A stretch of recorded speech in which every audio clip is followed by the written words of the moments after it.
The Trump administration is now actively re-examining all of the Afghans imported into the country by Joe Biden.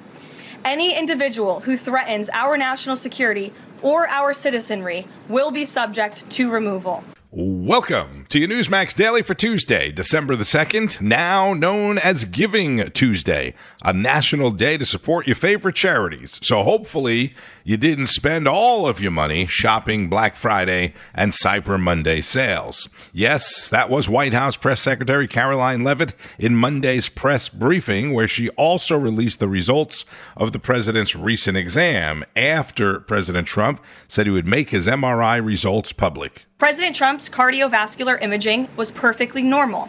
No evidence of arterial narrowing impairing blood flow or abnormalities in the heart or major vessels.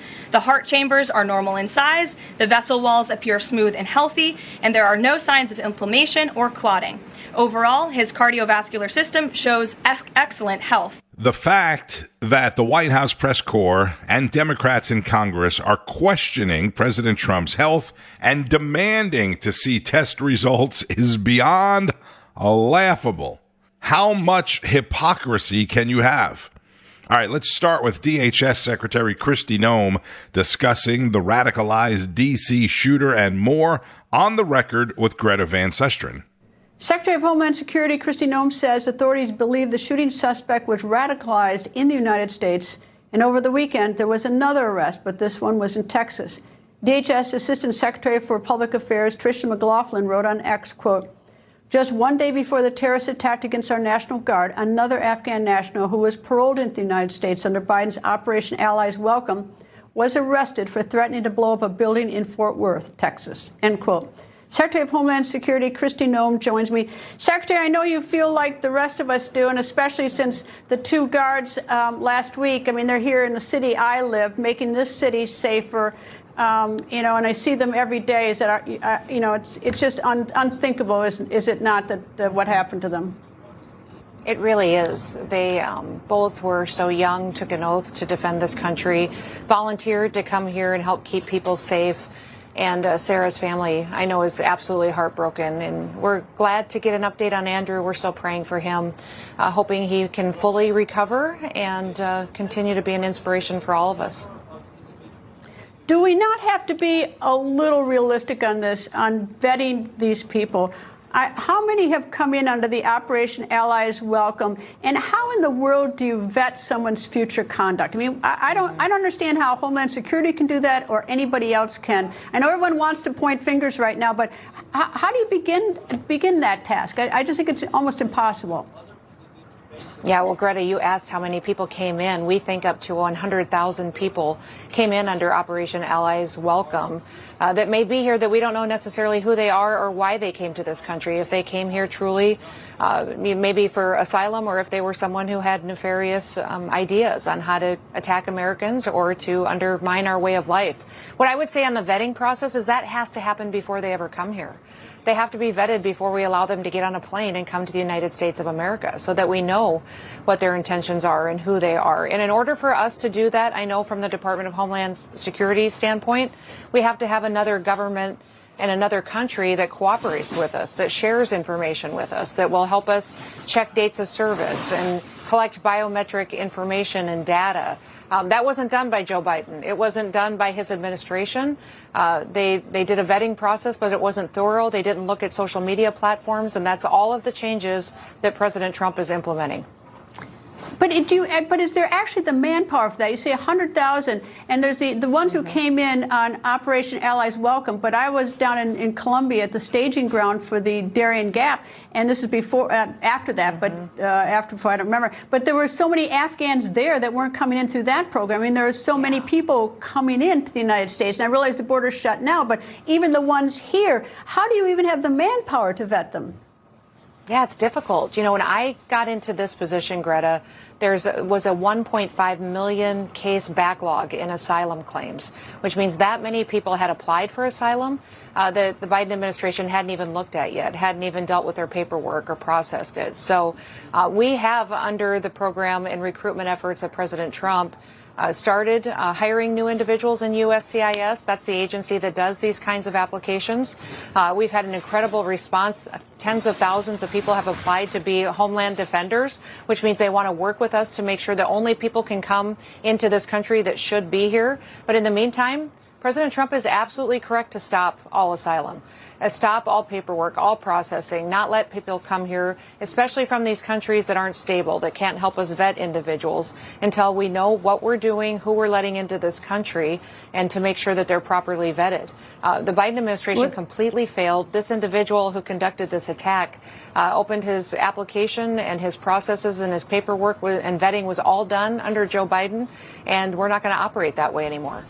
DHS Secretary Kristi Noem on the record with Greta Van Susteren. Greg Kelly, host of Greg Kelly Reports at 9 p.m. Eastern, spoke about it with Tom Homan. The border czar joins us. We're privileged to have you once again, sir. How are you holding up, and how is ICE holding up? Look, they're holding up. I mean, they're taking hate every day, but they're not going to stop them from doing the job. I mean, they're going to be out there tonight. They're out there tomorrow. People can protest all they want. I mean, they have that right. But as I said before, if they cross that line and impede ICE, they're going to be prosecuted. What happened in New York City, those people that are financing that and managing that type of criminal activity, they're currently being investigated, and they'll be charged with a crime. So ICE will keep doing what they're doing. I looked at the numbers of the criminal prosecution for impediment and interference the other day. It's at a record high. Pam Bondi, the U.S. attorneys across the country, are willing and waiting to prosecute anybody that impedes ICE, and we're going to arrest them. We're taking no prisoners. We're going to arrest anybody that impedes us. We're going to send a strong message. Maybe they'll get the message sooner or later that we're not going to tolerate it. Some law enforcement, we know they've been directed by their mayors to not assist.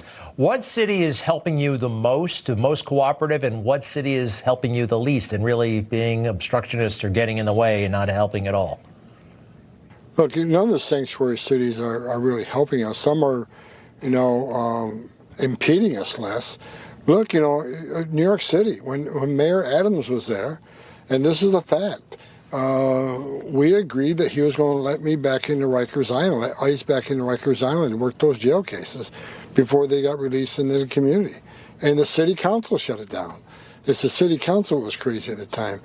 And so look, I work with any mayor, I work with any police chief to take public safety threats off the street, hopefully get them in while they're in jail, the safety and security of a jail, which is safer for the officers, safer for the alien, much safer for the community.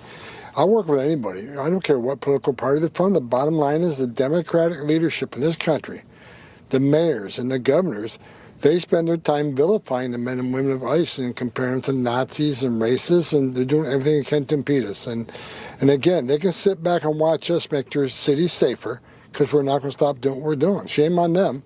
You would think any elected mayor, any elected governor would be shoulder to shoulder with ICE to take criminal aliens, public safety threats out of their communities.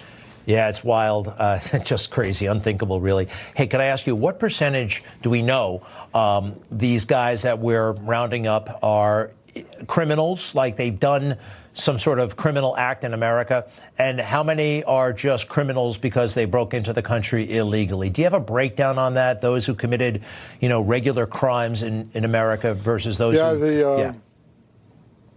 The last numbers I looked at, about 68%. 68% of everybody ICE arrests is a criminal, right?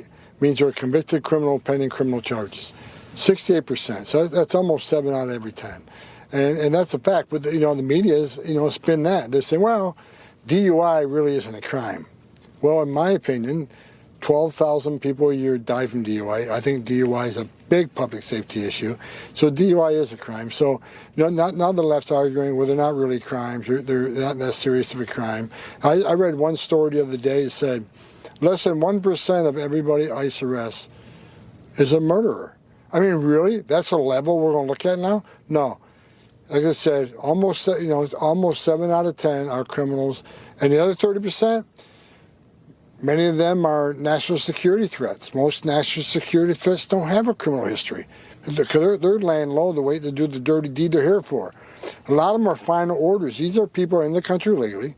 They had due process at great taxpayer expense, and a federal judge ordered them removed. And they didn't leave. They became a fugitive. We're arresting them too. But are we arresting non-criminals that aren't fugitives, aren't public safety threats, and not national security threats? Yes, we are.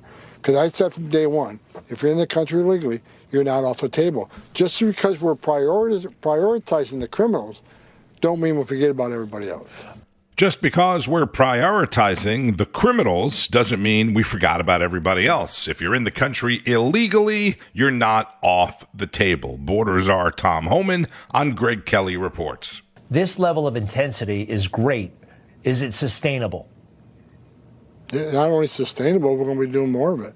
We're hiring 10,000 more agents, and we'll have them on board by January. And bottom line is ICE enforcement and removal operations, that's the division of ICE that enforces immigration law.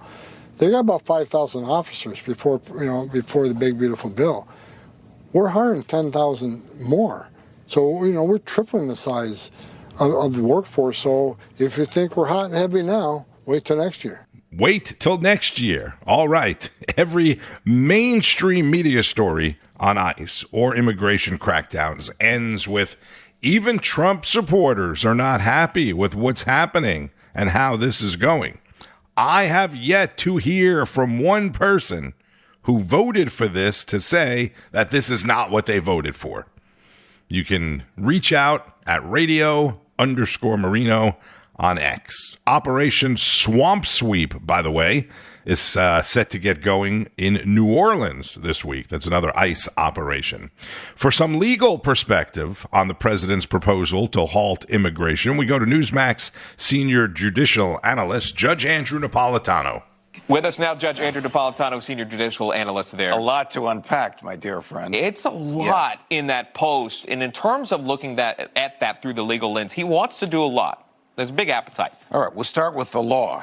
He can stop all legal immigration on his own discretion. Now, there'll be a lot of pressure on him to permit some legal immigration. There are people here who've been online, who've complied with the law, who have pristine backgrounds, who have unique skills, who have job contracts waiting for them once they arrive here.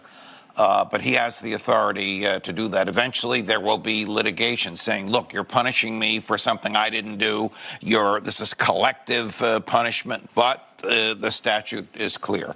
So I don't know where he's going to go with this. Can he admit in only people who love America? Well, I mean, how do you evaluate that? You'll ask them questions. You'll look at their background. Mm-hmm. This person that is accused of murdering the National Guard girl, the horrible, horrible thing. He passed all the background. He worked with the CIA. He fought with the CIA against the Taliban in Afghanistan. They rewarded him by coming here. Something happened after he came here, and we all know what he did. Yeah, radicalized here in the States, warning signs all through the years that he was here. Reportedly did not show up for check-ins, which he was supposed to do. Yeah. We didn't see that. Can the president, as he has threatened, denaturalize? So a person has become a naturalized American citizen. Can that be revoked? The short answer is only if there was fraud in the naturalization process. Mm-hmm. It can't be revoked for something that person did after they were naturalized. Judge Andrew Napolitano on National Report with Sean Kreisman. They can only be denaturalized if there was fraud, perhaps like being granted status by President Biden's auto pen, which is what President Trump exactly is arguing, for starters. And let's go back to the press briefing with Secretary Karoline Leavitt, who also issued a statement on the Washington Post report that has led to all the questioning of the second bombing of a drug boat that killed the survivors of the first strike on the boat. President Trump and Secretary Hegseth have made it clear that presidentially designated narco-terrorist groups are subject to lethal targeting in accordance with the laws of war. With respect to the strikes in question on September 2nd, Secretary Hegseth authorized Admiral Bradley to conduct these kinetic strikes. Admiral Bradley worked well within his authority and the law, directing the engagement to ensure the boat was destroyed and the threat to the United States of America was eliminated. I played President Trump's response to questions about it on yesterday's Newsmax Daily, but if you missed it... I don't know anything about it. He said he did not say that, and I believe him. At issue, among other things, is if Secretary Hegseth said kill everybody, which he denies. Trump also said after that he would look into it. He also said that he spoke with Venezuelan President Nicolas Maduro after making comments about U.S. military action inside Venezuela, which obviously raised a lot of eyebrows there. For more on that, we go to retired Navy SEAL and combat veteran Carl Higbie. We just sent 11 warships down to the coast of Venezuela. That's almost 15,000 troops on board, okay? Those ships, or in support of, are well over 100 aircraft on those things. We currently have 8 to 10 million pounds of munition, bullets, bombs, rockets, you name it. We have a lot, okay? Oh, FYI, this is just one of our 11 carrier battle groups, should we need it. This is also me on board the USS Gerald R. Ford before it went to Venezuela with Secretary of the Navy John Phelan, which we were talking about them training for this exact type of mission profile. And this was a couple months ago. This is now floating off the coast of Venezuela, much of which is on board of that, a quarter-mile-long ship powered by not one, but 2 nuclear reactors capable of speeds that would be pretty uncomfortable on a jet ski. Again, the ability to eliminate the entire country of Venezuela is not a question here. I think Maduro knows this, which is why Trump unilaterally declared Venezuelan airspace no-fly zone.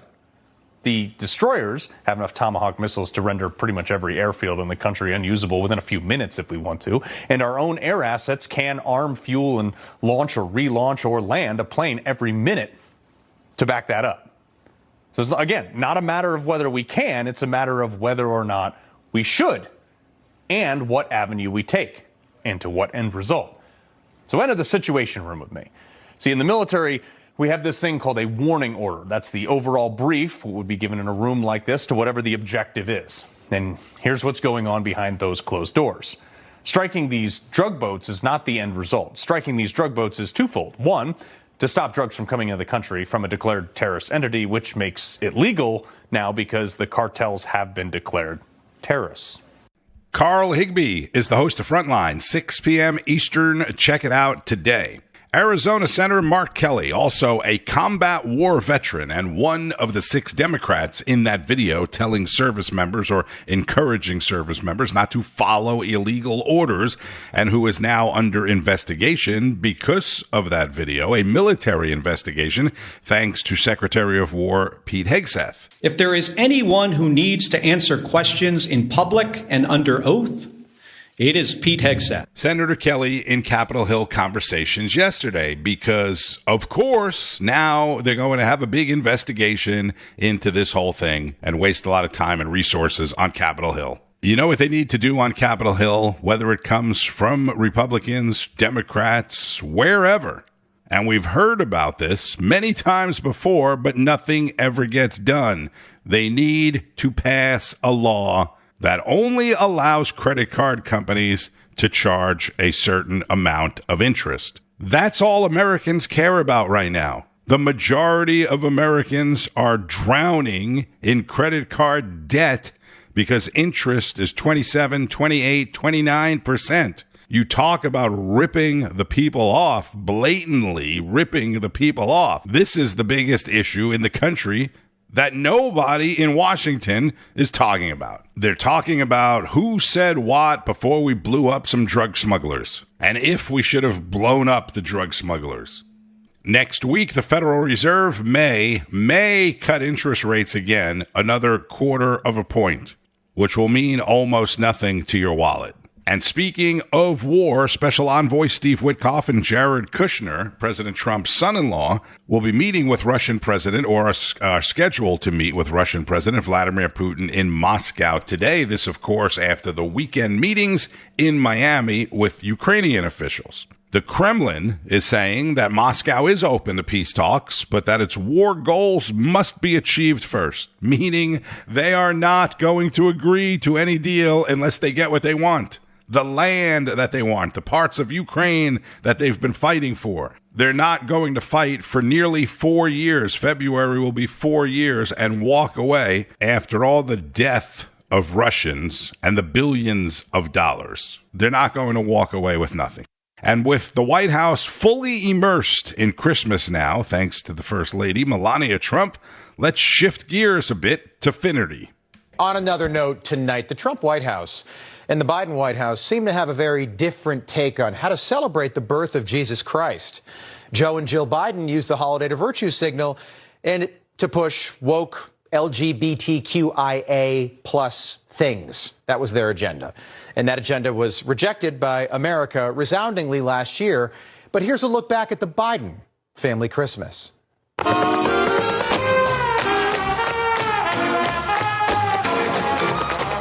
All right, you can't see that, obviously, but I'm sure you remember it. You can see it in your head. A guy with rabbit ears on for some reason on Christmas. The dude dressed in purple or lavender with the giant flower on his head. And another man dancing around in a dress. Boy, oh boy, that's stupid.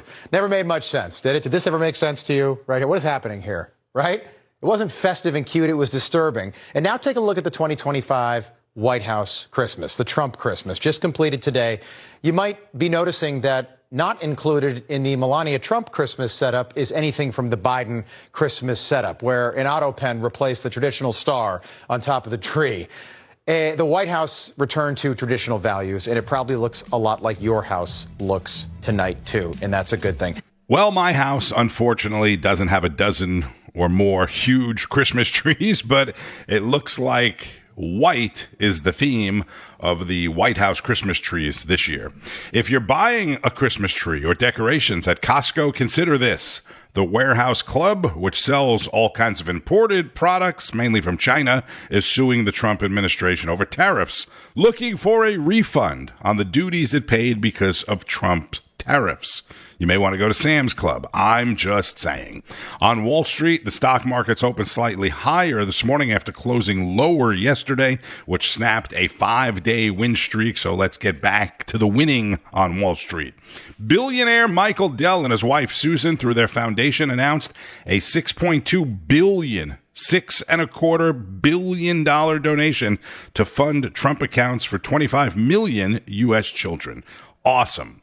Bitcoin and most other major cryptocurrencies bouncing back a bit today as well. Bitcoin is up about $2,500 at 87,500 and change. And murder suspect Luigi Mangione back in a New York court today for the second day of a hearing focusing on the evidence in the case. I told you yesterday defense lawyers are asking the judge to limit evidence like the alleged murder weapon and Mangione's journal entries documenting his plan to kill United Healthcare CEO Brian Thompson last year.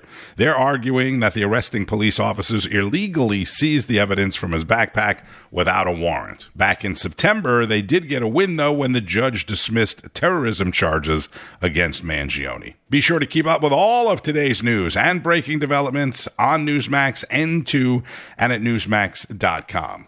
I'm Tony Marino. Enjoy the rest of your day. Don't forget about Giving Tuesday. If you're on email, there's no way you'll forget because your mailbox is likely filled with reminders from your favorite charities. Just be careful and keep on fighting the good fight. News breaks every minute, every day. You need the app, the Newsmax app. Find it free on your smartphone store. Then watch us anytime, anywhere. Information. Truth is freedom. Is Newsmax. It's real news for real people.